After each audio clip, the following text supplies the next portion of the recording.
Sebelum kita masuk ke cerita utama season 3, coba kita kelas balik sebentar nih ke belakang. Kalian masih ingat kan gimana perjalanan Sang Jinwoo dimulai? Dari seorang hunter rank biasa, bahkan yang paling lemah, yang kerjaannya cuma terluka di dalam dungeon, sampai akhirnya dia dapat sistem rahasia yang bikin dia bisa level up tanpa batas. Sebuah kemampuan aneh yang gak dimilikin sama hunter lain di dunia solo leveling. Puncak kehebatannya itu, atau doi bisa auto farming, kelihatan pas krisis di Jeju Island. Di saat hunter kelas atas Korea dan Jepang udah gak sanggup nahan serangan si End King, Jinwoo mendarat dan nyelesain semuanya sendirian. Dia bahkan berhasil nih ngerekrut si End King jadi Shadow Army yang paling setia, yaitu Beru. Gak berhenti di situ tuh. Pas Jinwoo balik ke Double Dungeon, dia ngalahin sang arsitek dan juga dapetin Blackheart, jantung kedua yang bikin jumlah mananya jadi gak terbatas. Bagi NPC dunia ini, Jinwoo itu pahlawan terkuat. Tapi mereka nggak tahu kalau krisis yang sebenarnya baru dimulai. Nah, di season 3 ini, skala pertempurannya itu resmi berubah banget. Ini udah bukan lagi soal hunter ngelawan monster di dungeon, tapi udah masuk ke skala perang antar dewa. Dan bencana pertama ini langsung hype tepat di negara tetangga, yaitu Jepang. Jadi ceritanya dimulai di atas langit kota Tokyo yang tiba-tiba tuh muncul gate S-Rank. Dan ukurannya tuh jadi besar banget. Karena hunter S-Rank Jepang udah banyak yang gugur di Jeju Island, asosiasi Jepang nekat nih nyewa hunter asal Rusia yang namanya Yuri Orlov. Sebenarnya sih katanya dia punya sihir barikade terkuat di dunia. Dan Yuri Orlov ini percaya diri banget. Dia bikin benteng sihir untuk nutupin semua gerbang S-Rank itu. Dan sesumbar, kalau nggak ada satupun monster yang bisa nerobos barikadenya. Tapi ya, namanya juga cerita solo leveling ya. Orang yang terlalu pede biasanya berujung tragis nih. Begitu gerbangnya kebuka, bener aja. Blokade sihir yang tadi sempat dibagiin sama Yuri Orlov, itu tuh bisa hancur dalam hitungan detik. Yurinya tewas ketika dan puluhan monster raksasa keluar dari gate tersebut. Ya mereka langsung aja ngejek gedung dan ngeratain semua kota Tokyo cuma dalam waktu semalam. Dan ya biasa, pas dunia udah mulai panik, terus bingung mau buat apa, Sang Jinwoo mutusin buat turun tangan sendirian. Tanpa perlu bawa hunter lain, benar-benar sendirian, dia ngedarat di Tokyo. Dan di momen ini juga nih, kita bisa ngeliat betapa jauhnya gap level antara Jinwoo sama hunter biasa.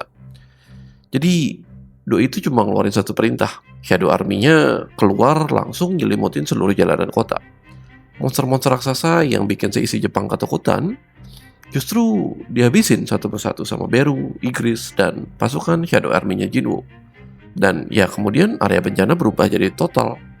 Dari tempat latihan buat pasukannya Jinwoo, plus farming XP. Dan setelah ngeberesin semua monster yang ada di luar gate, Jinwoo coba nyari tahu nih dengan masuk ke dalam gate. Sebenarnya problem utamanya itu dari siapa? Dan ternyata di bagian dalam dia nemuin sosok raksasa yang terikat rantai sihir kuno. Sosok itu tuh namanya Legia, si Monarch of the Beginning. Nah, dari percakapan mereka ini tuh, rahasia besar dunia solo leveling akhirnya diungkapin atau kebongkar. Percakapan ini tuh dimulai dengan Legia tuh ngejelasin kalau ternyata di alam semesta ini ada pertempuran abadi antara dua fraksi. 8 monarchs yang tujuannya ngehancurin, dan juga 8 ruler yang bertugas ngelindungin. Bumi yang ditinggalin di solo leveling ini sebenarnya cuma ketiban apa saja, dijadiin samsak atau tempat bertarung kedua fraksi tersebut. Legia langsung coba ngebujuk Jinwoo nih. Lepasin lantai gue dong, nanti gue janji deh bakal bantuin lu ngelawan monarch yang lain. Doi bilang gitu. Terus Jinwoo tuh juga pintar. Dia coba pakai inderanya dan ngerasain nih, kayaknya ada yang gak beres. Kalau Legia itu kayaknya cuma bohong dan tetap niat ngebantai manusia pas dia bebas nanti atau rantainya dilepas. Tanpa ragu dan tanpa banyak omong, Jinwoo langsung nebas nih kepala Legia di tempat. Momen ini resmi nandain kalau Jinwo udah berhasil ngeliminasi sosok monarch pertamanya, yaitu Legia, Monarch of the Beginning. Setelah urusan di Jepang itu selesai, alur cerita solo leveling pindah nih ke Amerika Serikat buat acara konferensi Hunter Internasional. Tapi jujur ya, di tengah acara ini tuh masalah pribadi malah muncul karena Wang Dongsu nekat nyulik dan nyiksa sahabatnya Jinwo, yaitu Yu Jinho. Wang Dongsu sengaja ngelakuin ini buat mancing Jinwo supaya nemuin dia di sebuah gudang tua.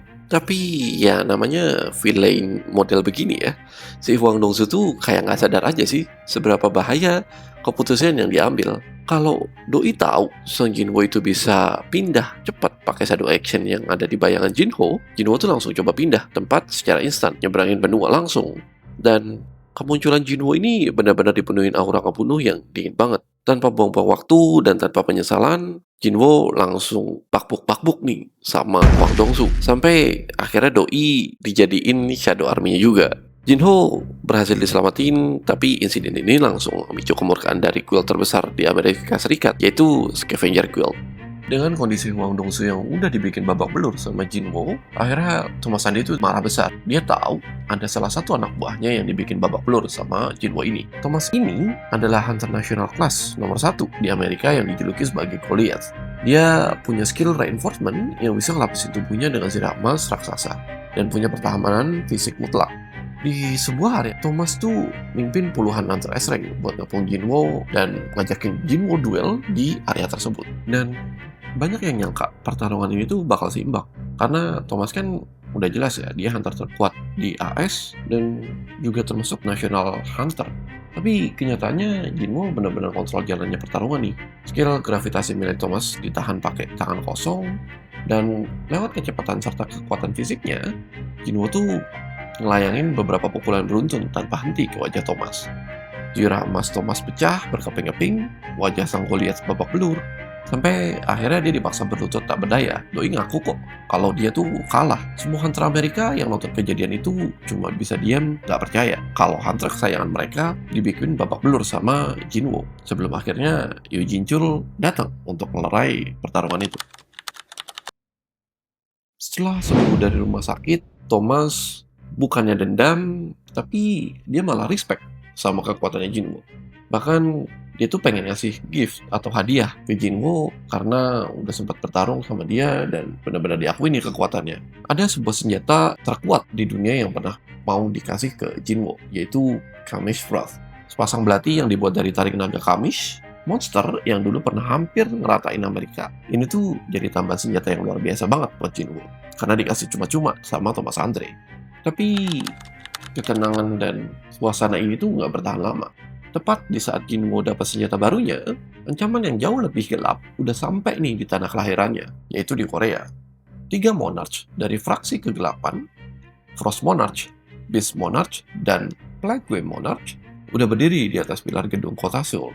Mereka sadar kalau Jinwo bakal jadi ancaman besar, dan ya mereka coba buat rencana nih untuk meroyok Jinwo sebelum kekuatannya benar-benar sempurna. Gimana takdir Jinwo pas harus ngadepin keroyokan dari 3 orang monarch sekaligus? Dan kenapa kematian Jinwo nanti justru jadi kunci kebangkitan sejati sang Shadow Monarch? Gue akan coba bahas detailnya di next episode. Makanya jangan lupa untuk like, share, dan subscribe biar gak ketinggalan. Pamit, sampai jumpa di video berikutnya.